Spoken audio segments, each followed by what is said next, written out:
Okay, we are live. Guys, I'd like to welcome everybody to Let's Talk Fishing Video Podcast. My name is Jay Angel, and I'm going to be your host for this evening's festivities. Tonight, I have Gary and Randy from Sucker Saver. And, I really can't explain what a sucker saver is. I've never seen one, I don't have any, but I've been talking about to these guys extensively, and I'm very excited about this new system to keep live bait on your hook. That's a huge man. That's a huge issue down here with when you're using live shrimp. But I'm going to let Gary and Randy talk about this. So Gary and Randy, take it away. Yeah, hey Jay, what we got is right here. It's a lasso, just like that, and it goes right around the middle. Just that easy. That hook will hang just like that. That fish will never even. He'll just keep swimming all day until he gets picked by somebody. It's that simple. Actually, we run it on a 3-inch minnow. If you can see that guy, he'll actually sit there and swim all day long with that. Not a problem. So it doesn't kill the fish. It doesn't even hurt the fish. No, sir. It's actually. I'm going to take this right up to you. See how that lasso's like that? You take your minnow and stick them in just that easy, and zip them down. He's right inside that hook.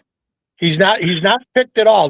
Watch this. It'll swivel right around your finger, so it's going right around that fish just like that. So honestly, he doesn't have a pick in him, so he's going to last all day long.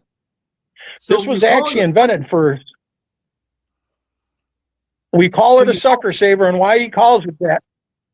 Why it's called that is because it was invented for spear fishing, but we added that hook to it, and then it became a utility tool. Now you can use it for anything. You can set this up on a bobber rig, whip it off the dock, a boat, tie a sinker to it, drop it right off the side of the boat, and let it do its own stuff, drifting, whatever you want to do.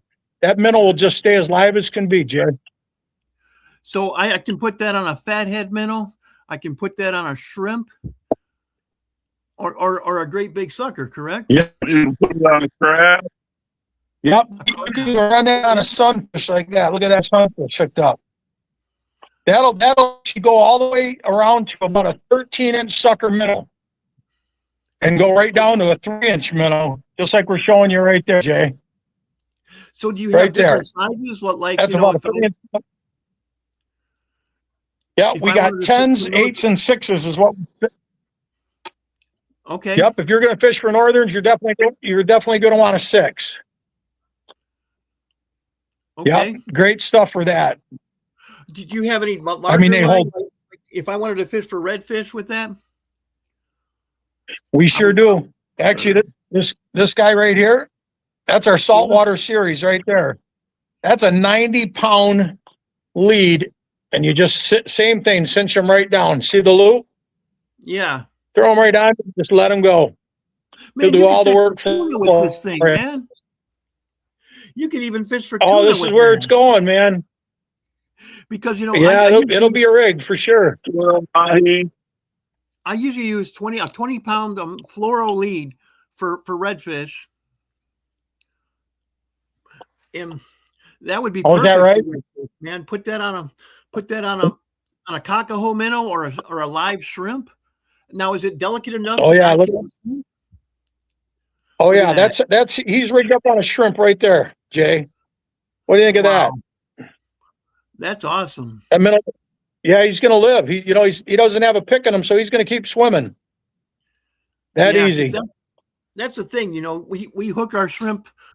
They say that there's a black dot right in back of the shrimp's head, and they say that's the brain. You just don't put it through that.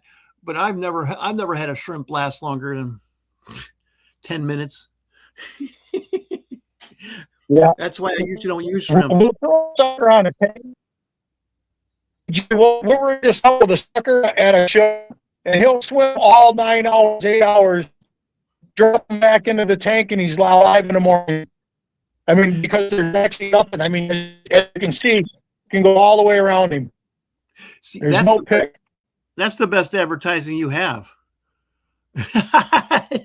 Yeah. I can't imagine better. That's just what he looks like. Yep, that's him right there.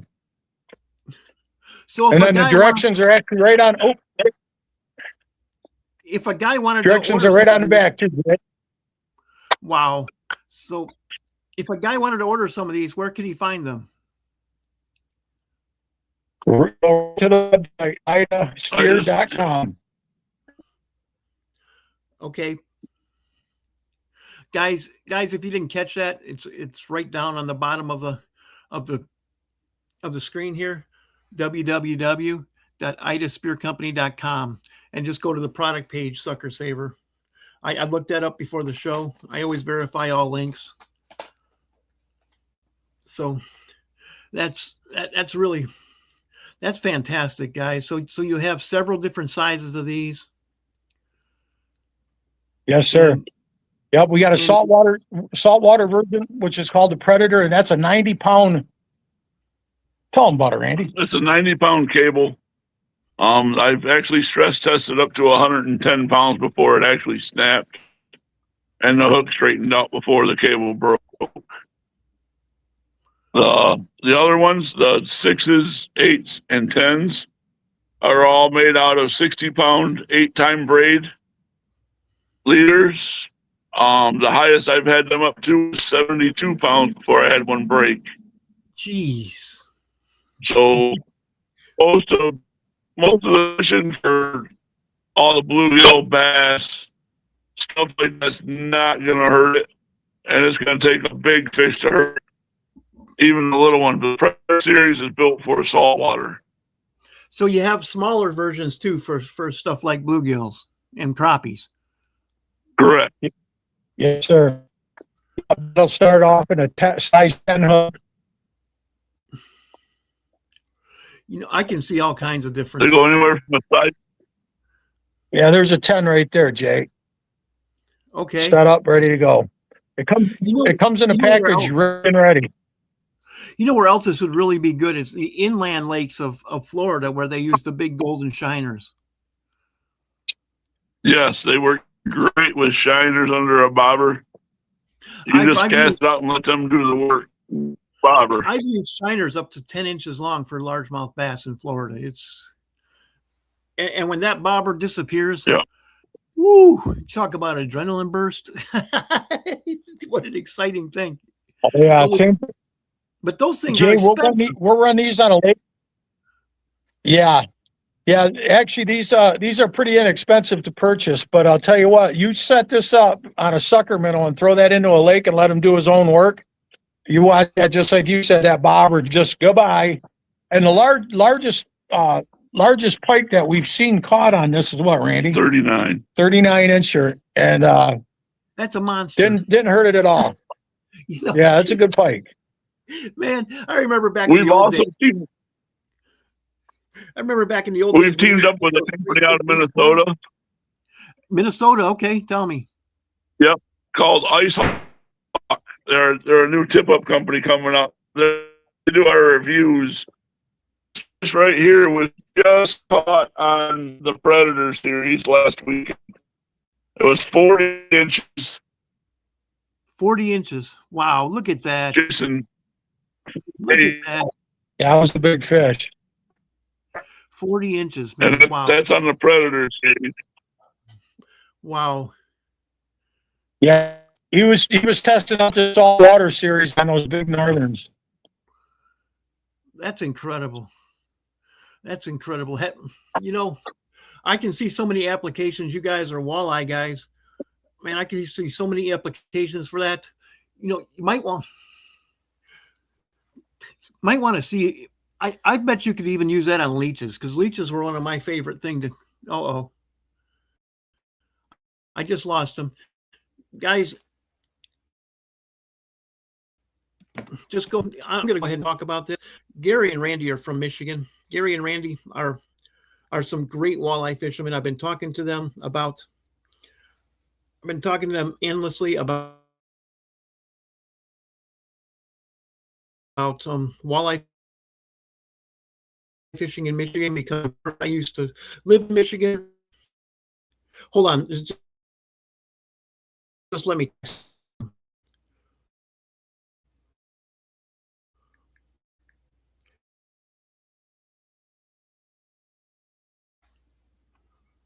Okay, I'm back. I do apologize about this. This is just part of fishing podcasting. If you don't have your own studio, that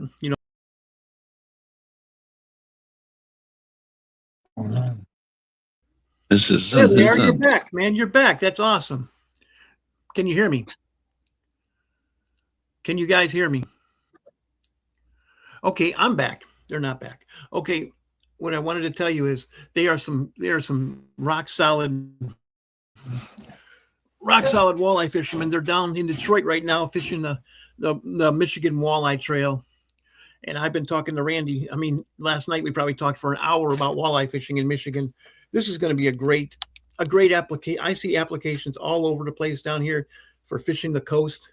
If you can throw that out underneath a popping cork and keep that live shrimp live, and you don't have to pierce it. Remember, you do not have to pierce the shrimp with this. So you throw it out there, pop, pop, pop, pop, pop, pop, and that shrimp is trying to get away doing this. I mean, think about how many speckled trout and redfish you can catch down on the coast with that.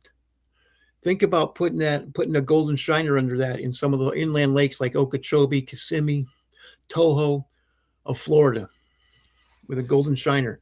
It's not pierced by a hook. It's going to just go nuts. Think about some of the lakes in Mississippi, the Golden Triangle, crappies, 18 inches long. Throw that out with a minnow on it. Minnow going nuts. Let's see if I can get them back. There we are right here, Jay. you back. There we are. Back. I've just been talking about this. I was talking about putting a shrimp on that in the marshes of Louisiana, and how many. No. Yeah, check that out, guys. Yeah, there he is. Right. You're, Pick him you up higher, don't. Randy. You're Yeah, not because I need- piercing. You're not piercing the shrimp, so it's going to live a lot longer. And so on those days when the trout are kind of tentative, there are days when you can throw out just about anything and catch speckled trout.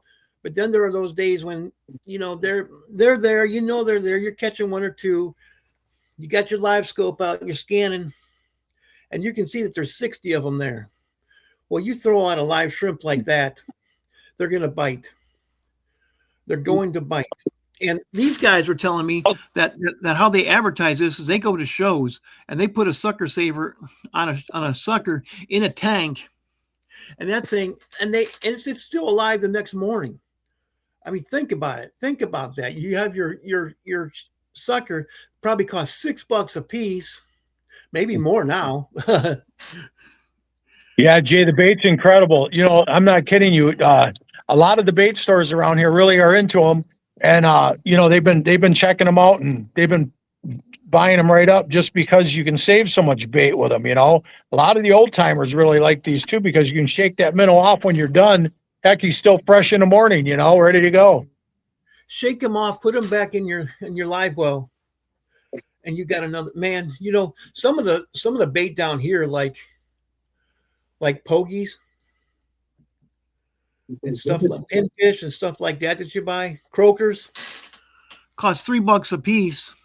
And those charter boat captains, they have to put them in these big round tanks so that they can swim around like this. Right. They had stuff like that, and you use the croakers for the 25-inch specs that I catch one of those every 3 years, that size. That'd be like catching a 10-pound bass, Right. or even a 10-pound walleye. You don't catch those every day, not even in Detroit, where it's the best place in the world to look for 10-pound walleyes. Right. No, that's what we're hoping to find this weekend. I hope you do. And let's talk about that. What are you guys going to be doing this weekend? Tell us. Actually, the MWTs this weekend, the Michigan Walleye Tournament, we're going to be fishing down here in Detroit River. And how are you going to be targeting walleyes? Let's talk about fishing now. All right. Well, actually, we're going to be jigging, maybe do some hand lining and trolling. All depends on what they're going to want. we'll be pre-fishing hard tomorrow again, and we'll be right after it. Trolling in the Detroit River. Oh yeah, Trolling the river. yes, sir. Wow. That just sounds like an expensive hobby. You know, a lot of people would think that, but that's not the case, really. I mean, you know, I mean, you do lose some bait, but it isn't as bad as you would think. Okay, because I can remember, you know, trolling our jigging down there. You know, 1, 2, 3, got another snag. And you know, after about an hour of that, I went back. I went to just one rod. Yeah, I've heard that from a lot of guys too. It's kind of odd. I like to use 2 rods when I can, but there it's tough to use 2 rods for sure. But that's some good fishing this time of year, though. You know, got one, and then you know you're trying to put this rod down. Dang, I got 2. Grab this rod, man. You know. Right, that or just drop it and pray for the best. And then you only have one net. Yeah. You only have one net. Well, I've actually put 2 big walleyes in a net. That was on Lake Erie. But yeah, I've seen it multiple times, multiple fish in the same net. Not a good scenario. Yeah, but you know, it is and it isn't. Because there's also days when you jig all day long and you're like, yeah, I hooked into 1 sturgeon. And Yeah. 3 sheepheads. 3 sheepheads. Yeah, or a good muskie. You can get some good muskie out there too. Yeah, I went to high school with Matt Firestein. He's a full-time muskie guy down Lake St. Clair. Okay. And he talked about jigging for muskies in the Detroit River in the springtime.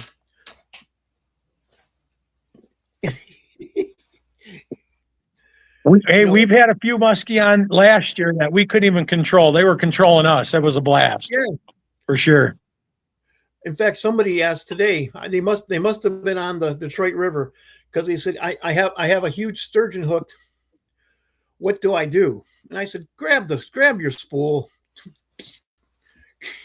Yeah. What else do you do? How are you going to get it in? Break it or spend an hour trying to get it in a boat. Well, he didn't have very big equipment. He didn't look like he knew how to handle his rod as well as he should. And he could be there for hours. If you don't know how to really fight a fish, you know. Right. That's why I would just break the line, you know. And also it's better on the fish too. If you want to conserve sturgeon, don't fight it for 3 hours, man. I one time fought a steelhead up in Oscoda, Michigan. And I 4-pound test, 5-pound ugly stick light. And by the time I finally got him up onto a sandbar, he was dead. Right, he's born right out. Yeah, he's like a horse, you know. He ran himself to death. Yeah, and that's why I say, guys, you know, match your equipment to what you're doing. You're gonna need bigger, heavier equipment to fish the Detroit River than you would, you know, fishing an inland lake, because the fish are bigger, they're meaner. They dealt with that current before, and some of them are resident fish, and river fish are just stronger. Oh yeah, when they live in there all year long, they are strong fish for sure. And even if they don't live in there all year long, I've read articles that talk about reports where they tracked a walleye from Port Clinton and it went all the way up and spawned in the Saginaw River. Oh, dang. That's a run, man. Yes. That's a heck of a run. That's a ways. That's like Canada goose migration. You know? Yeah, we're excited about fishing Detroit over the weekend for sure. So, when you're fishing the Detroit River, what size jigs are you using? You know, it depends. You know, you could, from 5/8 to an ounce, depending on that current. You know, it can be really strong at times.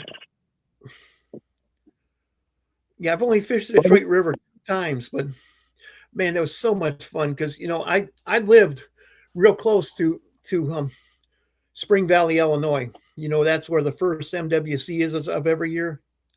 Oh, okay. And I slipped the current there all the time, and we could go down to 1/4 ounce in 15 feet of water if we had slow current, but we would keep our boats about the same speed as the current. So then you don't need as heavy a jig then. Sure. If you really know how to control your boat, It's an art form. It takes years to practice to be able to do that. But I eventually learned how to do it. And man, I just, I can't imagine because, saugers average about 14 inches. I can't imagine hooking into a 10-pound walleye doing that. That would be so much fun. Yeah, it's actually a riot catching a big fish like that for sure. Last year, Gary got the big fish in the Detroit River tournament last year. What was it, 10-6? Yeah, 10-6 it weighed. Did you catch that jigging, Gary? I did, yep. On a black Wyandotte worm. Wow. With a jig head. Yeah. So much fun. Wow. Yeah, it is. That Detroit River is actually one of my favorite places to fish for walleye. There's just so many fish in the river. I have heard about that. That you're going down the river, you're jigging, and all of a sudden you get into a school of fish. And one of my buddies said that he pulled up and he started going down. He's like, oh, the river has moved. It's not as it's much shallower here. Then what he realized he was doing, he was going down and hitting fish on the way down. Right. Oh yeah. You can actually feel your jig head slide right off the side of them sometimes when they're so thick. It's crazy, Jay. That's why you need a Grant rod. Yes, sir. With a Grant rod and braid going down the fluoro, man, you could feel it. Actually, you don't in the Detroit River. It's still, the water's still clear, isn't it? Right now it's clear. It's going to get dirtier though. Okay. They had rain down here today. So I would put a fluoro leader on, but with going down to a fluoro leader, you'd be able to feel that. You'd be able to feel it sliding down the scales with a Grant rod. Right. I like to use the CUDA series, which is one of their higher end. They're all high end, but one of their higher end is the CUDA series. And actually, Grant makes a Detroit River line of they do. rod. Yeah, Yes. I looked at that at Kalamazoo. Or Grand Rapids, I see. I didn't notice that. I was too busy working, Randy. Thanks. Hey, no problem. Somebody's got to keep an eye on the product. Somebody's got to pay the bills. Yes, I agree.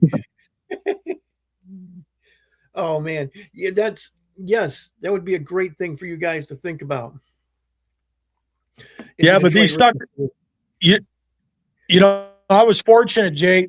3 years ago, Randy gave me these, and we put them to the test on the Saginaw Bay. We really did. We ran these things for 3 years, and we've caught everything on them. I mean, from catfish to walleye, crappies, perch. I mean, we've had a ball with them. Setting them up on a tip up on hard water too. What a blast! That's a good point. If you're using cut bait for catfish, they'd be great on jug fishing, trot lines, whatever you wanted to hold, they'll hold. So many different applications. It's always better to have the hook outside of the cut bait. So you just lasso that thing down, and you got that treble hook underneath it. Right. There's no hooks in that bait. It opens up all your hooks. Yeah, there's not a hook covered up with meat, Right. You ain't got one covered up. Now you got a true treble hook down in the water working for you. Wow. That's fantastic, guys. That is absolutely fantastic. Yep, even like you like to fish with all that crayfish for those bass, Jay. Check that guy out. I mean, you can just whip him out there, and he's just going to stay as live as can be too. That crayfish is going to be going nuts. That's how I started out catching smallmouth bass when I was young in Northern Illinois. We would ride our bikes to smallmouth bass streams, and we would just walk downstream, and we would bring cups with us, and we'd find a crayfish and just touch it, and it'd go right into the cup. Right, shoot right in there. Yeah, then what? When we were kids, we didn't know what we were doing. Okay, where do we put the hook? Let's just put it through the tail, throw it out there with a sucker saver. Yeah, no resistance. Are like crabs. A lot of guys use live crabs. Yeah, the fiddler crab. They'll hold the fiddler crab really well. Or even a big old blue crab. Yeah. We get blue crab, they're this big, and I usually bring a real good pair of scissors and cut them in half. But then, where do you hook them? You gotta hook through this armored shell. But with that thing, you could just put it through, Right. or just put it around a dead crab even, and throw it out. And you don't Look have at to how far worry. you can actually open that up to. I mean, you can bet That hold up to a 13-inch sucker. or a pretty good sized crab too, Jay. Right. You look at the size of that, you know what I mean? And then you can just zip it down to any size you want. And then just Absolutely. tighten it up and let it roll. Absolutely. Absolutely. This is going to be huge, guys. This is going to be huge. We need to get this out there everywhere we can possibly get this out there. Why don't you explain to us how you use that again? Well, it's that simple, Jay. It's just a loop, just like that, just looped around, and you stick your minnow right in there and zip it down. It's that simple. There's nothing picking them. That hook can go right around that minnow all day long without coming unhooked. You can launch that out on a bobber, tip up. There's so many different things you can do with it. So when you tighten that down, it doesn't. Actually, this is probably no. He won't loosen up there at all. I mean, you'll get an occasional one that'll get off, but that's going to happen regardless. You know what I mean? Sure. Even if you hook them in the side, you'll get one that squirts off the hook. But for the most part, it stays really good and tight. I mean, once it's hooked up, he ain't going nowhere. That's awesome, guys.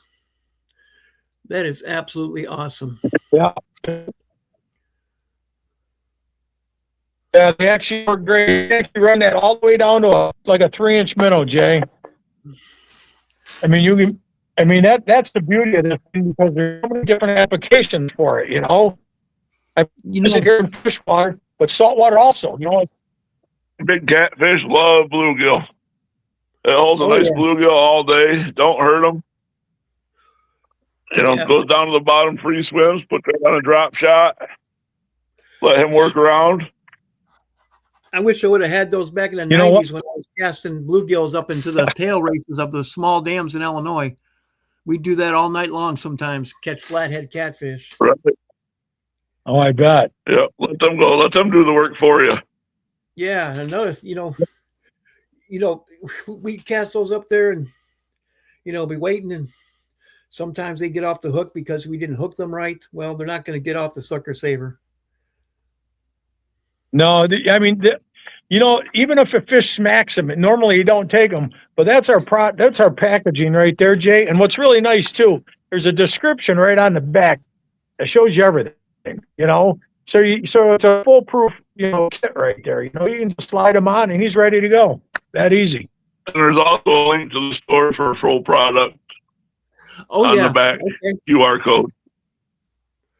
Also, guys, you see this idaspearcompany.com, idaspearcompany.com, right at the bottom if you want to order this stuff. And right there's a QR code. There's a QR code. I'll take them right to the store, tell them about us and what we're about. And yeah, they'll find a bunch of different products on there. First of all, it's time to start doing shout outs. The shout out I'd like to do for this show is to Jim Grant of Grant Rods, Grandt, guys. Grant, Grandt, Grant Rods. Jim Grant's the owner of that company, and he's the guy who hooked me up with Gary and Randy. I'd like to thank you guys so much for coming on the show.